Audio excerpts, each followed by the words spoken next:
Diet की तरफ इंसान जनरली तभी भागता है क्योंकि उसको लगता है कि मुझे फैट लॉस करना है। डाइट सभी के लिए नहीं है। And we have recently observed कि जितने भी सेलिब्रिटीज़ हैं बहुत तेज़ी से वेट लूज़ कर रहे हैं। We are jumping into quick fixes. आपने बहुत ही इंटरेस्टिंग बात बताई मैम कि डोनट में और दाल चावल में दोनों में ही कैलोरी भले ही सेम हो लेकिन हमारी बॉडी में रिएक्ट डिफरेंट तरीके से करती है। 95% डाइट का रोल है आपकी बॉडी शेपिंग में।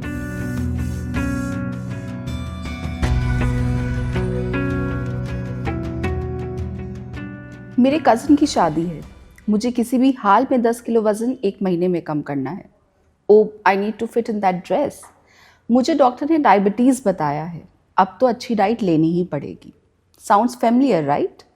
हम सब वेट गेन से एक डाइट को कनेक्ट कर लेते हैं या फिर किसी मेडिकल रीज़न से। बट क्या सिर्फ अच्छी डाइट का मतलब इतना ही है? क्या आप भी मेरे जैसे एक हैं जो इंटरनेट पे ढेरों फैट डाइट ट्रेंड्स देख के कंफ्यूज हो जाते हैं that what would work best for us? If yes, then this podcast is definitely for you. आज हमारे साथ मौजूद हैं एक expertise nutritionist and dietitian certified जिन्होंने अपने एक्सपर्टीज से वर्ल्ड वाइड अपने क्लाइंट्स को ट्रांसफॉर्म करने में हेल्प की है। Please welcome Luna Jaiswal ma'am. Thank you so much ma'am for being here. Ma'am सबसे पहले तो मैं आपसे ये जानना चाहूँगी why nutrition, why diet, why you choose this career? I was always a believer of natural remedies. अगर बचपन में मुझे कोई कुछ अगर पेट दर्द भी होता था या अगर दर्द भी होता था तो नेचुरली ही क्योर करना चाहती थी। Probably my mother is like this so I am like this. So मेरे बिलीव सिस्टम में ये बड़ा फिट होता था। बट जब मेरी शादी हुई I saw a lot of people struggling and me as well struggling with thyroid. Then I thought and then मेरे बच्चे हुए, they chose sports as career. So ये कुल मिलाकर मुझे लगा कि कुछ और भी है जो एक फॉर्मुलेटेड तरीके से अगर मैं इसको पढ़ती हूँ और करती हूँ तो ये कुछ और भी है जो हमें फिट रखने में, हेल्दी रखने में मदद करता है. So that's how I started reading and then joined the course and I'm here. Ma'am if we talk about your experience, आप इतने सालों से इस इंडस्ट्री में हैं, अगर हम बात करें 90s से स्टार्ट होने में या अभी तक का जो सफ़र रहा है, इतने साल के एक्सपीरियंस में आपने क्या नोटिस किया कि अगर हम ओबीस लोगों की बात करें, वेट गेन की बात करें, डाइट की तरफ इंसान जनरली तभी भागता है क्योंकि उसको लगता है कि मुझे फैट लॉस करना है, मुझे वेट लॉस करना है और मुझे अच्छा दिखना है। That is the first thought, खास करके हमारे देश में, और खासकर अगर मैं बात करूं तो शायद वुमेन के दिमाग में यही आता है कि मुझे अच्छा दिखना है इसलिए मुझे एक अच्छी डाइट लेनी है। So what do you think has changed over the years in terms of food, in terms of lifestyle, जिसकी वजह से इतना ज़्यादा वेट गेन का इशू आ रहा है आजकल लोगों में? See, mindset has changed. We are jumping into quick fixes. हमें जल्दी सोल्यूशन चाहिए। जैसे आपने कहा कि 10 किलो लूज़ करना है 1 महीने में शादी के लिए, तो अगर आप शादी के लिए वेट लॉस करना चाहते हैं तो आप हेल्थ के लिए नहीं कर रहे हैं। Weight loss is a part of, should be a part of your health journey. आप सही खाएं, आई मीन टू से सही खाना मतलब उसमें थोड़ा इमोशंस को भी दिमाग में रखें। Good nutrition, good lifestyle balance के साथ आप जो भी कर रहे हैं, वेट लॉस रास्ते में आता है। It is not the destination. Your destination should be health. जब आप हेल्थ को अपनी वो बनाते हैं गोल, जो आप हमेशा सही करते हैं। बट अगर आप वेट लॉस को गोल बनाते हैं तो फिर आप you end up into quick fixes and fast forward weight loss, detox, blah blah blah. So जैसा आपने बोला सही खाना, तो क्या अगर एक डेफिनेशन हम एक आम इंसान के लिए बताएं कि सही खाने का मतलब क्या है जिसको हम डेली रूटीन में अपने इंक्लूड कर सकते हैं, तो कौन से ऐसे पैरामीटर्स होंगे जो हम कह सकते हैं कि if you are following these parameters तो आप लाइफ में सही रास्ते पे हो? डाइट सभी के लिए नहीं है। जिसका गट अच्छा मूव कर रहा है, 5 to 7%, 10% प्लस माइनस वेट पे हैं, गट अच्छा मूव कर रहा है, एनर्जी अच्छी फील हो रही है, वो क्यों ही डाइट करें। मगर अगर आप अच्छे डाइट की बात करते हैं तो it always works on balance, it never works on carbohydrate, proteins, fats. मगर इस बैलेंस में अगर आपने अच्छे कार्ब्स को चुना, proteins, fibres and good fats को चुना, तो फिर आप अपने आप को अच्छा रख सकते हैं along with good hydration. Okay. So now hydration is highly mistaken. It doesn't come with only water. Hydration आपको कई खाने की चीज़ों से भी मिलती हैं। एक सिंपल एग्जांपल है बनाना, कोकोनट। तो बेसिकली हमें इलेक्ट्रोलाइट्स अगर हमारे अंदर बैलेंस्ड हैं और हम protein, good fats and good fibre, good carbohydrate खा रहे हैं, तो मोटा मोटा हम एक अच्छी डाइट पर हैं। अगर हम हाइड्रेशन की बात करें मैम, तो लोगों के दिमाग में बहुत सारे मिथ्स हैं कि हम इतना पानी पी लेंगे तो हम वेट लॉस कर लेंगे, या अगर हम पानी ज़्यादा पिएंगे तो हम हाइड्रेटेड रहेंगे।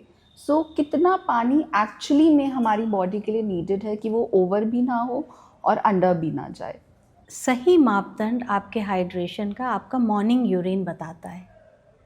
आपका मॉर्निंग यूरिन अगर पेलिश येलो है तो you are adequately hydrated, then you don't need to bother.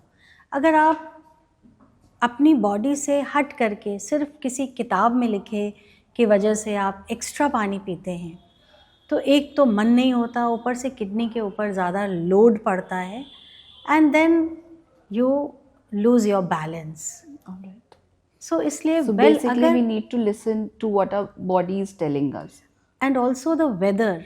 All right. अगर आप हाई प्रोटीन डाइट खाते हैं तो आपकी बॉडी ऑटोमेटिकली ज़्यादा पानी मांगेगी। Okay. बट अगर आप नॉर्मलिश खाना खा रहे हैं और सेटिस्फाइड हैं, आपकी क्रेविंग सेटल्ड हैं और मॉर्निंग यूरिन पेलिश येलो है, एकदम पेल येलो है, तो आप सही कर रहे हैं, करते रहिए। ओके। अगर हम ओबेसिटी की जैसे हम बात करें मैम कि पिछले इतने सालों में बहुत तेज़ी से बढ़ रही है, so there is one term जो आजकल बहुत ट्रेंडिंग है, and that is diabesity, that is diabetes and obesity linked together.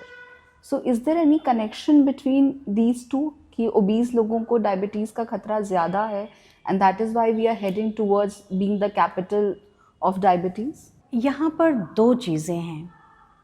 पहला कि जब आपके गर्थ ज़्यादा होती है, जब आप थोड़ा ओबेसिटी की तरफ जाते हो, आप इंसुलिन सेंसिटिव हो जाते हो। इट्स लाइक लॉक एंड की। ओके। आपका शुगर राइज़ हो रहा है, उधर इंसुलिन भी राइज़ हो रहा है, बट वो सेल के अंदर जा नहीं रहा है, and it's gathering. So that creates again, जो आप वो टर्म यूज़ कर रहे हैं, डायबेसिटी, वो उस वजह से उस तरफ जाने लगता है। दूसरी चीज़, रिफाइनिंग ऑफ प्रोडक्ट्स। आजकल जो प्रोडक्ट्स प्रोसेस्ड और रिफाइंड हो रहे हैं, वो बॉडी को गिमिक कर लेते हैं और हार्मोनल लेवल तक उसको डिस्टर्ब करते हैं, और फिर वो इंसुलिन रेजिस्टेंस की तरफ जाता है। तो कहीं ना कहीं इसका लिंक बन जाता है। Are these two the same thing, insulin resistance and diabetes? Are these two same, or there is something different जो हम नहीं समझ पा रहे हैं, and that is why we react? They are not totally same, they are similar. Okay. कई बार आपको diabetes नहीं होता है, सिर्फ इंसुलिन रेजिस्टेंट आप होते हो। मैंने आपको एक्सप्लेन किया Right. कि supposing this is your cell, और इस पर आपकी शुगर राइज हुई तो इंसुलिन रिलीज़ हुआ बॉडी में, वो सेल के अंदर ना जाकर यहाँ इकट्ठा हो रहा है। तो एक्चुअली आप डायबिटिक नहीं हो, पर रिपोर्ट्स में वो शो कर रहा है, बिकॉज द इंसुलिन यहाँ पर आपके इंसुलिन इकट्ठा हो गया है। सो ये कई बार ऐसा होता है कि डायबिटीज़, सिर्फ इंसुलिन रेजिस्टेंस को डायबिटीज़ बता देते हैं और दवा खाने लग जाते हैं। Okay. सो रूट कॉज समझना is very very important. So जैसे बोला जाता है कि इंसुलिन रेजिस्टेंट लोगों को वीट नहीं खाना चाहिए, या डायबिटिक लोगों को भी वीट नहीं खाना चाहिए, you should have more of rice या मिलेट्स की तरफ जाना चाहिए, jowar, bajra, ragi and everything. So is it true कि अगर हम वीट छोड़ देते हैं, ग्लूटेन छोड़ देते हैं, मैदा वगैरह, तो क्या उससे कुछ डिफरेंस क्रिएट होता है हमारी बॉडी में? देखिए, वीट उनको छोड़ना चाहिए जिनकी बॉडी वीट को प्रोसेस नहीं करती। ओके। सिर्फ आप डायबिटिक हैं, आप वीट छोड़ रहे हैं, तो वो सही नहीं है। डायबिटीज़ में आपकी प्लेट बैलेंस्ड होनी चाहिए।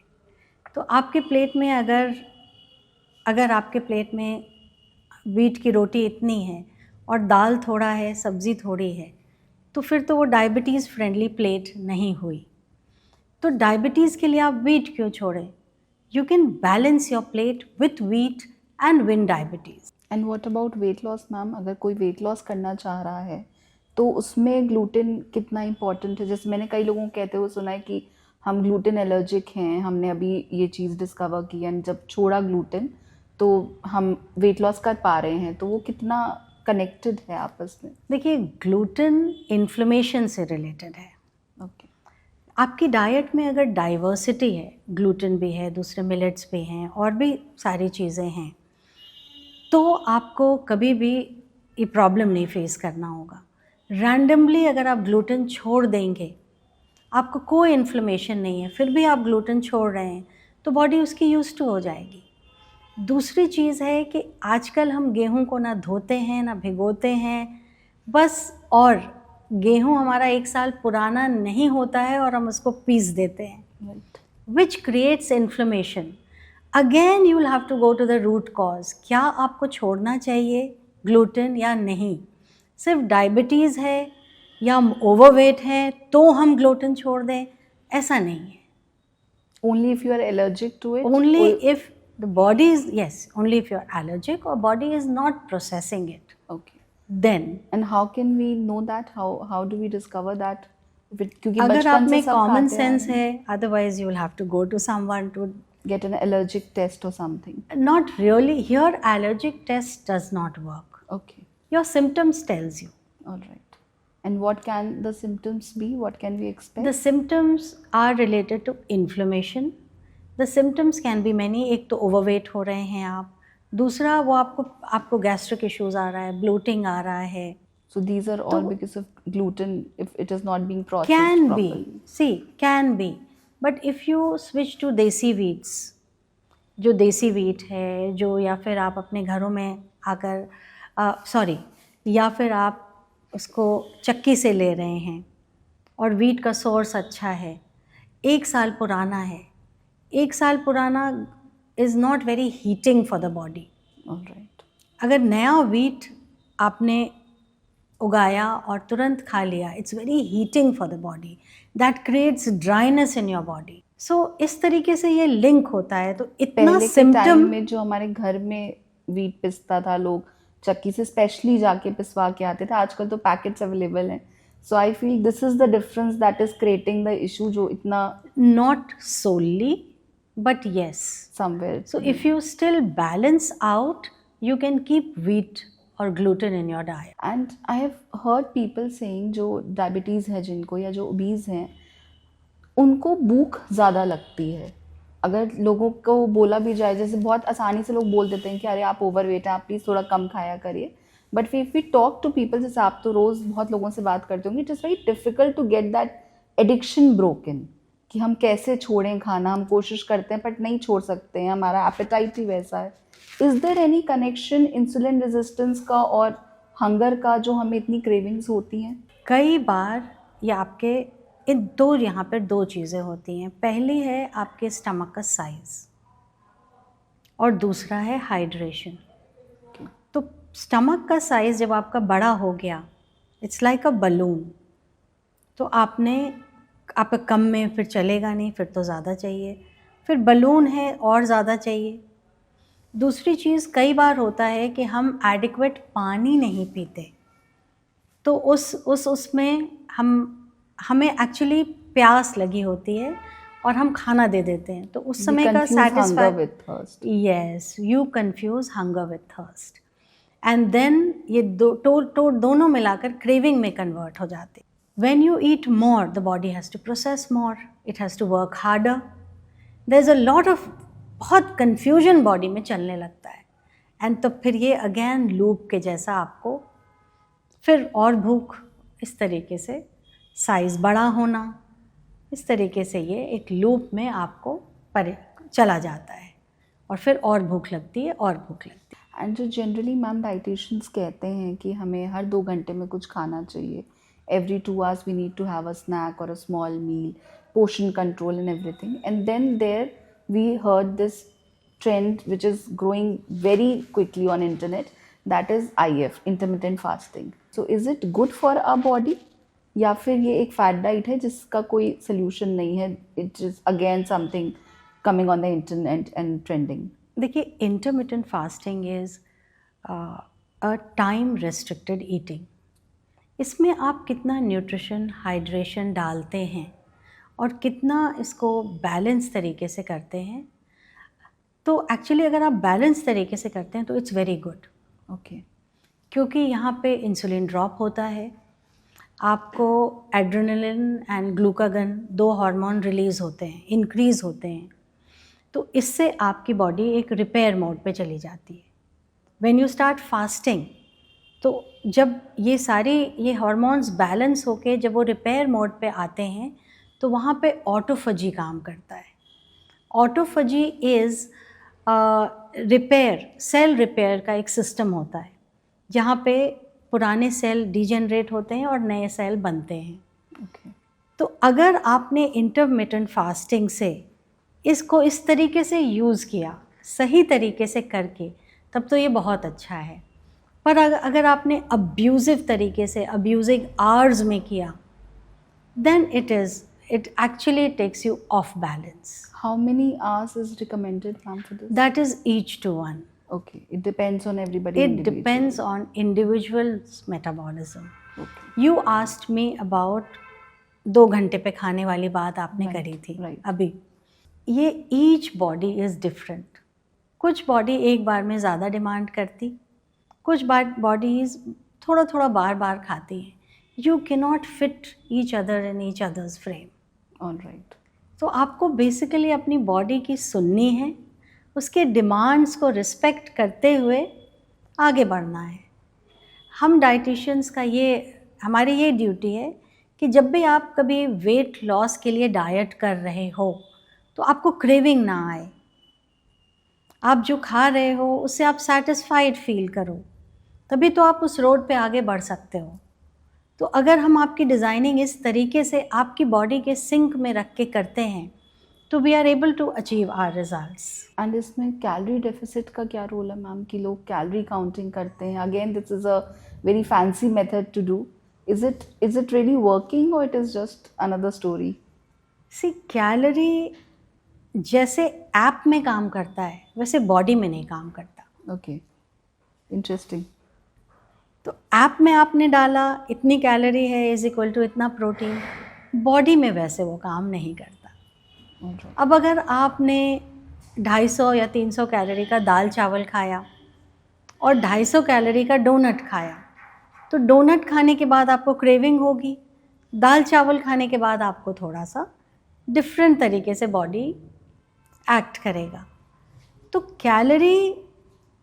कैलोरी का मेरे हिसाब से calorie counting is detrimental to health, और ये it is not sustainable also. आपने बहुत ही इंटरेस्टिंग बात बताई मैम कि डोनट में और दाल चावल में दोनों में ही कैलोरी भले ही सेम हो लेकिन हमारी बॉडी में रिएक्ट डिफरेंट तरीके से करती है। तो इसका क्या रोल है? कुछ खानों में क्यों ऐसा होता है कि हमारी बॉडी को ज़्यादा उसके बाद भूख लगती है? Like I have observe this, I don't know if it's true और नॉट, कि चाइनीज़ अगर रात में मैं खा के सोऊं तो मुझे सुबह बहुत तेज़ हंगर प्रैंक्स होते हैं, and if I am having घर का खाना तो वो उतना ज़्यादा इफेक्ट नहीं करता है। So what is this science, what is the science behind this? See, when you have dal chawal, it's a complete meal. It has protein, it has fiber, and you will put ghee over it. So it has good fats also. But जब आप donut खाते हो तो एकदम से energy high होता है और एक स्लम्प आता है। तो जिस टाइम स्लम्प आएगा यू विल स्टार्ट क्रेविंग। और जब आप दाल चावल विद घी खाते हो तो आपका फिर शुगर राइस का ग्राफ थोड़ा एकदम थोड़ा सा फ्लैट होता है और डोनट का ऐसे होता है। So that's how you feel hungry faster. And with dal chawal, since your graph of sugar का ग्राफ इस तरीके से है तो आप उतना हंग्री फील नहीं करते, that is more satiating for you. So जितनी तेज़ी से बढ़ेगा उतनी तेज़ी से नीचे भी स्लम्प आएगा भी एंड आएगा। हमारी बॉडी फिर दोबारा खाना मांगेगी बिकॉज हम उसको वो दे रहे हैं स्पेस की, खा के फिर एकदम ऊपर फिर नीचे, so that is how it reacts. Absolutely. और जो आपके चाइनीज़ खाने का है तो वो तो आपकी बॉडी है, so it will again effect everyone individually in a different it effects everyone individually. So diet is different for men and women also? Yes, it is. They have more, men have more muscle mass than us. So they'll eat, of course, more. They have more testosterone. They'll build muscle faster. So, of course, each individual की diet अलग है वैसे तो, और male female की तो बिल्कुल अलग ही है।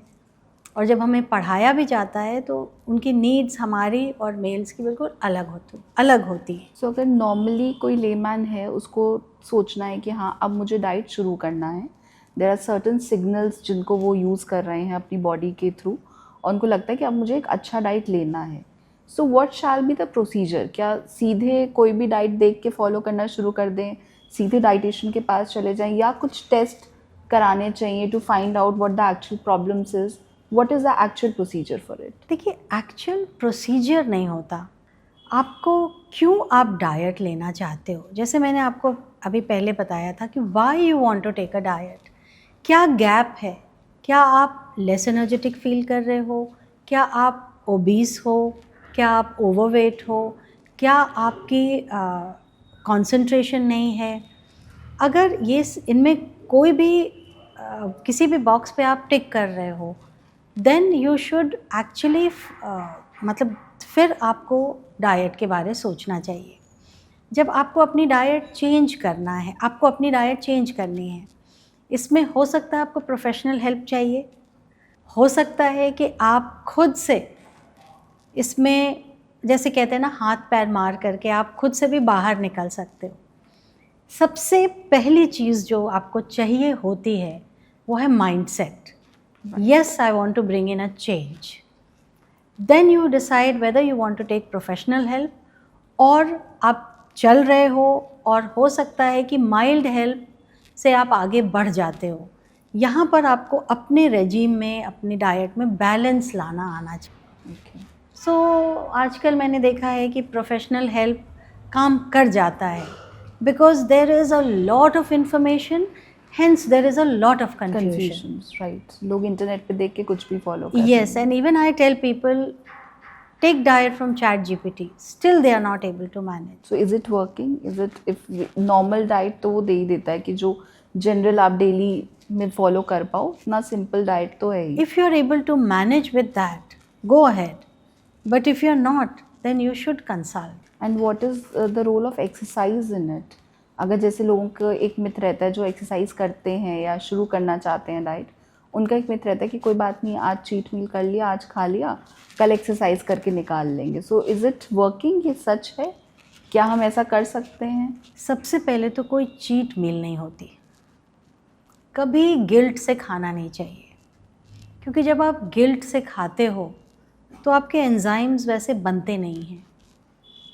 तो आपकी अगर नॉर्मल डाइट अच्छी है तो एक दिन अगर आपने कोई ऐसा वैसा खाना खाया जिसको आप सोचते हो कि डाइट में नहीं है, जिसको आप गलत मानते हो, that is not cheat, that can be motivating, that can be, वो ये भी हो सकता है कि रिफ्रेश बटन दबा रहा हो कि कल से again I am eating my normal usual food.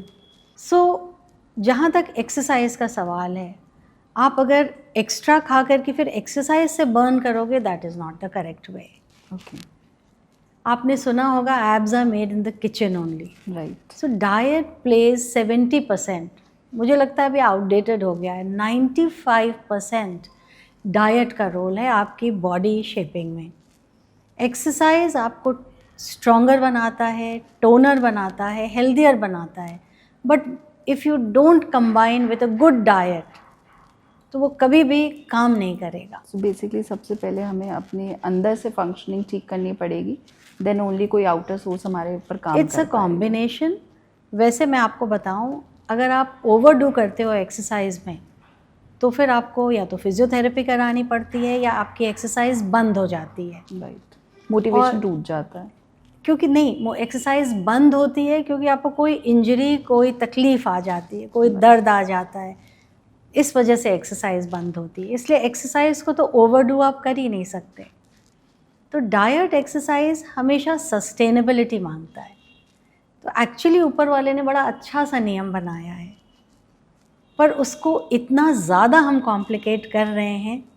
That is why this industry, diet industry is standing parallel to any other industry. Right. 10K steps का एक बहुत ट्रेंड है मैम आजकल लोगों में कि हमें 10,000 स्टेप्स डेली करने हैं and it will be beneficial for our body. तो क्या सिमिलरली स्टेप्स देखिए काउंट नहीं करने चाहिए। ओके, आपको मूवमेंट चाहिए आपकी बॉडी को। तो आपने अगर मॉर्निंग में 45 मिनट एक्सरसाइज कर लिया और पूरे दिन बैठे हैं, it will not work. There is something called peristalsis, जो कि आपकी आंतों का मूवमेंट होता है। जब तक आप चलते नहीं हो वो मूव नहीं करता। Your food is there only, which will end up in bloating and आप ये एब्सोल्युटली। तो इसीलिए I always tell my clients, post meal walk 100 steps. Okay, This will work on peristalsis. At least your food moves. Then only you sit.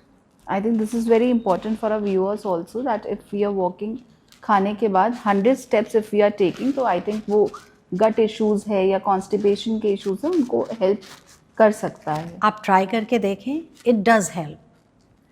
But otherwise 10K steps नापने के बजाय हम अगर active रहें थ्रू आउट, थोड़ा सा अगर आप वर्क करते वक्त भी स्टेशन बना लें कि थोड़ा खड़े होकर वर्क कर रहे हैं, हल्की फुल्की मॉर्निंग में स्ट्रेचिंग कर ली, you will not need that is, वो इनफ है। 10K नाप करके किया, that is should not be the criteria. आपने मैम बोला कि हर मील के बाद हमें 100 कदम चलना चाहिए, तो सबसे बड़ा क्वेश्चन तो यही है कि कितने मील्स लेने चाहिए हमें। लाइक आजकल ट्रेंडिंग है 2 मील्स अ डे और 1 मील अ डे और मैड। सो कितने मील्स हमारी बॉडी को एक्चुअली कितने खाने की रिक्वायरमेंट है? देखिए, वो तो इंडिविजुअल नीड है और कितनी एक्टिविटी आप करते हो। सो you should not fix your self with 2 और 1 और 3। Okay, that depends on your bodies need. जो मैंने 100 स्टेप्स बताए हैं वो 3 मेजर मील्स जो होते हैं या 2 मेजर, अपने मेजर मील्स के बाद 100 कदम चल लीजिए ताकि आपकी पेरिस्टाल्सिस होता रहे और आपको गैस ब्लोटिंग की शिकायत ना आए, डाइजेशन की शिकायत ना आए। सो ऐसा कह सकते हैं कि अगर 2 लोग हैं और दोनों ही 8 घंटे काम कर रहे हैं, तो जिस इंसान का भाग दौड़ वाला काम ज़्यादा है उसे खाने की रिक्वायरमेंट बेसिकली ज़्यादा होगी प्रोसेसिंग के लिए, और जिसका सिटिंग का काम है उसे थोड़ा कम रिक्वायर्ड है, या उसके लिए ओमैड और 2 मील्स कैन वर्क। यस, एक तो ये पैरामीटर है और दूसरा अपना मेटाबॉलिज्म भी होता है। कुछ लोगों का अपना मेटाबॉलिज्म फास्ट है तो उनको हम सेम फ्रेम में नहीं फिट कर सकते। Like it is very very individualistic. Okay, you cannot just calculate it on paper. जैसे लोग बात करती हैं, स्पेशली औरतें जिनकी कंप्लेंट रहती है कि स्पेशली चाइल्ड बर्थ के बाद वेट बहुत तेज़ी से बढ़ा है हमें। There is some issue, hormonal changes कह लीजिए या जो भी कह लीजिए, और वेट बहुत तेज़ी से बढ़ा। इतना हमारा खान पीन नहीं है, we are not addicted to food that much and we walk on a very restricted diet, लेकिन वेट बढ़ रहा है constantly. So what is the reason behind this? Only hormones are responsible या there is something that we are missing in between? यहाँ पर lifestyle का role होता है। क्या लाइफस्टाइल है आपकी? तो अगर हम पोस्ट नेटल कहते हैं तो उनके इश्यूज़ अलग होते हैं, depending how the pregnancy was, how much, what now, कितना लैक्टेशन हो रहा है। पर अगर हम नॉर्मल इंसान की बात करें तो उनका sleep, what they eat, what time they eat, how much they move, क्या हार्मोनल इशू हैं, पूरा उस पर डिपेंड करता है। और कुछ लोग जो वेट गेन नहीं करते, उतना ही खाकर कुछ लोग वेट गेन कर लेते हैं। ये तो अपना मेटाबॉलिज्म भी होता है, एंड हाउ जिस मेटाबॉलिज्म को आप अपनी लाइफस्टाइल से बेटर भी कर सकते हैं। Okay, metabolism can be fixed, can be boosted. Okay, and that is all through good depends. diet and lifestyle. All right. And people have this craze about protein these days कि keto diet है, बहुत protein खाना है या सिर्फ fats खाने हैं, exclude the carbs completely. Protein इतना ज़्यादा ओवर अगर हमारी बॉडी में जाएगा, जो लोग सिर्फ कीटो डाइट फॉलो कर रहे हैं या सिर्फ प्रोटीन ले रहे हैं, तो कार्ब्स को बिल्कुल एक्सक्लूड कर देना ये सही है? And too much of protein, is it good for our body? No, actually it is not. Keto तो फेल हो चुका है. इट हैज़ गिवन, मतलब कई लोगों को प्रॉब्लम्स हो चुकी हैं कीटो से. और जैसे ही आप कीटो से बाहर आते हो, जितना आपने लूज़ किया पूरा का पूरा वापस आ जाता है. उसके साथ साथ बॉडी में नुकसान जैसे हेयर लॉस, लो एनर्जी, ये सारी चीज़ें आने लगती हैं, and it is not sustainable. So keto has already failed. Protein is linked with satiety. तो अगर हम एडिक्वेट प्रोटीन अपनी डाइट में लाते हैं विद गुड हाइड्रेशन, तो हमें क्रेविंग्स नहीं होती. ओके. पर एक्सेस प्रोटीन करते हैं जिसका एंड प्रोडक्ट नाइट्रोजन है, फिर वो बॉडी में एक डिसबैलेंस लाता है, बॉडी को ड्राई अप करता है, इन्फ्लेमेशन ला सकता है. तो excess of protein is bad. But increasing, normally Indian diet में लोग एडिक्वेट प्रोटीन भी नहीं खाते, तो इसलिए हमें कहना पड़ता है थोड़ा आप बढ़ा लो. But that doesn't cross the limit कि वो नुकसान पहुँचे. तो आप ये कह सकते हैं कि प्रोटीन सटाइटी से रिलेटेड है, और हर मील में आप थोड़ा प्रोटीन खा लेंगे तो आपकी डाइट कुछ हद तक बैलेंस हो जाती है. How much protein is required on daily basis? Protein, again, I am not pro calculating. अगर कैलकुलेशन में जाएं तो 0.5 gram per KG body weight to 1 gram per KG body weight okay. Depend करता है. In my career I have seen a lot of people processing protein very very well, and a lot of people have rejected. कुछ लोगों को हमें 0.4 ग्राम per KG body wait पे रखना पड़ता है. उससे ज़्यादा तो उनको वो नुकसान करता है. Alright. तो इसलिए आपका एडिक्वेट आपका ही है. And we have recently observed कि जितने भी सेलिब्रिटीज़ हैं या इन जनरल भी बहुत तेज़ी से वेट लूज़ कर रहे हैं. इतने सालों तक जो सिमिलर दिखते थे, अब उन्होंने बहुत तेज़ी से वेट लूज़ करना स्टार्ट कर दिया है. एंड एक मार्केट में बातें चल रही हैं, 2 नाम चल रहे हैं, ओजेम्पिक एंड मुंजारो, कि इंजेक्शंस लिया एंड शॉर्टकट मेथड है, आप लूज़ कर लो. And even I have seen now कि डॉक्टर्स भी इसको प्रमोट करने लगे हैं. तो क्या are these okay? Do they really work, और is it okay to take them, या they have side effect? See, this is done through injection. This weight loss जो आजकल चल रहा है वो इंजेक्शन से आपने करा. डाइट ट्रेंड्स बहुत सारे आए और गए, पर जो सच्चा है वो अभी तक खड़ा है मार्केट में. So let's wait and watch. I am not for it. So do they have side effects later on? Of course अगर they कोई will हम have. unnatural तरीके से They या will forcing have. our body. Okay. So basically अगर हम बात करें एक नॉर्मल इंसान के लिए जो डाइट अफोर्ड नहीं कर सकता है जाके लेना, और नॉर्मल घर का खाना उसे खाना है, तो what will be the sample plan if you can say कि हाँ, अगर आप ये भी कर रहे हो डेली लाइफ में, तो भले ही वेट लूज या गेन ना हो, बट हाँ, you will have a good lifestyle. तो क्या हम बता सकते हैं उसको? See here, every individuals need is different. ये मैं बार बार कह रही हूँ, पर आप अगर मुझसे सैम्पल प्लान मांगते हैं तो मैं कुछ टिप्स दे सकती हूँ. जैसे सबसे पहले तो अपने यूरिन का कलर देखिए. अगर वो थोड़ा ज़्यादा येलो है तो आप थोड़ा हाइड्रेशन बढ़ाइए, because that is the base. दिन में 2 फ्रूट, स्मॉल सीजनल फ्रूट ज़रूर खाइए.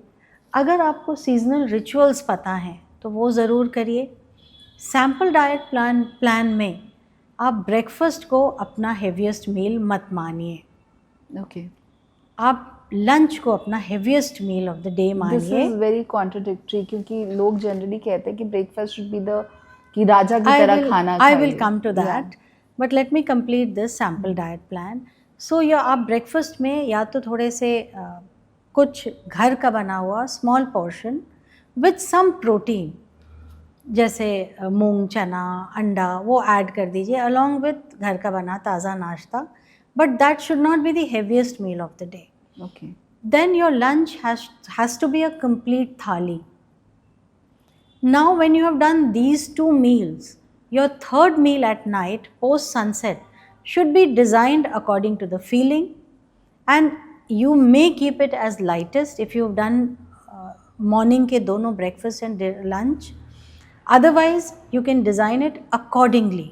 Okay. तो अगर आप ये खुद से करते हैं और ब्रेकफास्ट और लंच में जैसे मैंने बताया करते हैं और डिनर को अकॉर्डिंगली एडजस्ट करते हैं, तो आपका काफ़ी हद तक डाइट सॉर्टेड हो सकता है. Basically based on how much hungry you are feeling, कि ये नहीं कि सिर्फ क्योंकि तीसरी बार खाना खाना है, डिनर करना है, तो हमें पूरा 2 रोटी दाल सब्जी खानी है. Not like that. Not like that.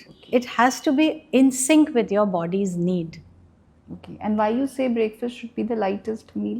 No, I did not say it should be the lightest meal. I said it shouldn't be the heaviest meal of the day. Okay. कई लोगों को ब्रेकफास्ट नहीं करना सूट करता है. देखिए, आपके जितने एंजाइम्स रिलीज हो रहे हैं आपकी बॉडी में, आपका डाइजेशन उस पर डिपेंड करता है. तो लंच जो हमारा है, जब sun is at peak, your digestion is at peak, you can eat more. All right. But you will see that a lot of people skip lunch, but वो यूज टू हो जाते हैं और वो they do very heavy breakfast. But after certain age you will see कि बहुत heavy breakfast के साथ लंच नहीं कर पा रहे हैं. तो ऐसे में आपको ब्रेकफास्ट डिसेंटली नॉर्मल करना चाहिए या स्किप करना चाहिए, but lunch is one thing you should not skip.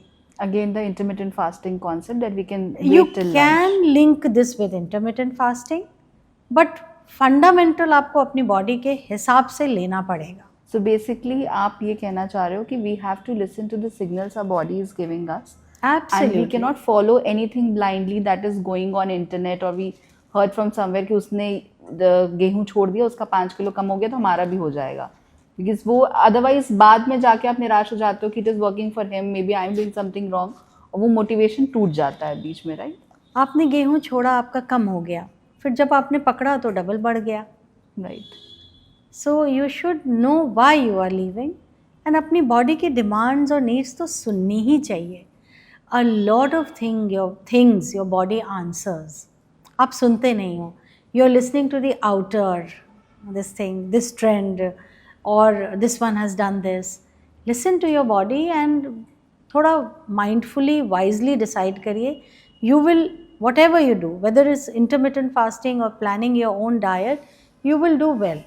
How much weight loss in a month is sustainable, ma'am, or in a week is sustainable?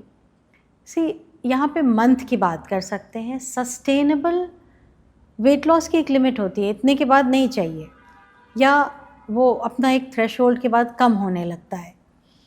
तो अगर आप सही तरीके से कर रहे हैं तो 1 to 3 kg per month is okay. जो लोग चाहते हैं कि 5 किलो कम हो जाए, 10 नहीं, किलो शुरू में कई लोगों का 5 किलो भी ओके होता है, बट वो कम होते हैं. That is mostly because of the water retention in the body, जो यस, एकदम से गिरता है. Water, either extra water loss और they are obese, excessively morbidly obese, तो वो केस अलग हो जाता है. बट नॉर्मल उसमें हम कह सकते हैं 1 से 3 kg per month is decent. आपने अभी एक टर्म यूज़ किया मैम, सीजनल कल्चर. अगर लोगों को पता है, सीजनल रिचुअल्स अगर उनको पता है तो उन्हें फॉलो करने चाहिए. Can you elaborate what it is all about? India में कई ऋतु हैं, कई मौसम आते हैं. और उस मौसम के सिंक में अगर आप खाते हैं तो आपकी बॉडी नेचर से अलाइन होती है. फॉर एग्ज़ाम्पल, इस वक्त पीक विंटर्स हैं और आप फैट्स नहीं खाते हो, आप डाइट कर रहे हो, दिन में 3 चम्मच फ़ैट खा रहे हो, और कहीं भी फ़ैट और घी और इस तरीके की चीज़ देख रहे हो, पिन्नी देख रहे हो, उसको हटा रहे हो. इस समय आपको होम्योस्टैसिस बनाना होता है बाहर के टेम्परेचर से, विच इज़ आपकी बॉडी अगर सिंक में नहीं है तो बहुत ठंडी लगेगी, आप बीमार भी पड़ जाओगे. तो इस समय फ़ैट्स, बॉडी को पानी की उतनी ज़रूरत नहीं है जितना फ़ैट्स की ज़रूरत है. तो इस मौसम में अगर आप फैट्स नहीं खा रहे हो तो you will not be aligned with nature's rhythm. इसी तरीके से हर वेदर का अपना रिचुअल होता है. So I think this is a secret जो हमारे ग्रैंड पेरेंट्स को पता था, कि वो लोग हर उसके साथ बदल लेते थे कि अगर सर्दी है तो हम बाजरा खाएंगे, अगर गर्मी है तो ज्वार खाएंगे. And that is how they kept themselves going इतने सालों तक. क्योंकि अभी तो हम बहुत चीज़ें चेंज देख रहे हैं, लाइफस्टाइल में इतने चेंजेस है कि लाइफ स्पैन भी बहुत वो हो गया है लोगों का, बहुत यंगस्टर्स को प्रॉब्लम हो रही है, 30 की एज में लोगों को हार्ट अटैक्स आ रहे हैं, डायबिटीज़ हो रहे हैं. So I feel this is all because we have somewhere left our roots behind. हम सिर्फ रूट्स को लेकर नहीं चल सकते, रूट्स को हम बेस मान सकते हैं, बट प्रेजेंट सिचुएशन के हिसाब से उसमें थोड़ी सी ट्विस्टिंग भी है. तो देखिए, across India there are many cultures. आप देखिए, हर घर डिफरेंट तरीके से सीजनल रिचुअल, ट्रेडिशनल रिचुअल हर घर अलग फॉलो कर रहा है. Right. The idea is to getting, they are paths, but they are not the only way. आप उस पर चल सकते हो, बट वही एक तरीका नहीं है. आपको अपना माइंडफुल ईटिंग, आपको good lifestyle, good sleep, good hydration से आप एक बैलेंस अपनी डाइट में बना सकते हो. तो प्रेजेंट लाइफस्टाइल से प्रैक्टिकलिटी अगर आप हटा दोगे तो वो सस्टेनेबल नहीं होगा. तो roots plus this modern present situation को मिला जुला कर आपको चलना पड़ेगा. सो बेसिकली अगर हम बात करें कंक्लूड करने के लिए, तो देयर आर 4 पिलर्स जिस पे हमारा लाइफ स्पैन बेस्ड है. That is mindful eating, I would say hydration, sleep का आपने बात किया, proper sleep is necessary for a body to function, and then there is balance nutrition. Mindful eating, balance nutrition एक ही बात होती है, बिकॉज जब आप माइंडफुल हो जाते हो ना तो बैलेंस लाने लगते हो. ये मैंने अपनी करियर में देखा है. इस 20 साल के करियर में मैंने ये देखा है कि जो माइंडफुल हुआ वो हाथ पैर मारते हुए अपना एक बैलेंस, अच्छी ईटिंग की तरफ जाता है. एटलीस्ट वो लोग जो मुझसे जुड़ते हैं, because I am very natural in my fundamentals. Thank you so much ma'am for being here, and I am sure कि हमारे व्यूअर्स को ये समझ में आएगा that there is nothing like trending things. आपको अपने रूट से कनेक्टेड रहना है. आपको जो हमारे बड़े बूढ़े कहते थे, या you should always go to a good dietitian and a good nutritionist. कुछ भी ब्लाइंडली इंटरनेट पे फॉलो मत करिए. Same diet does not work for everybody. So if you think that we are providing you value, then please like, subscribe and share the channel. Thank you so much.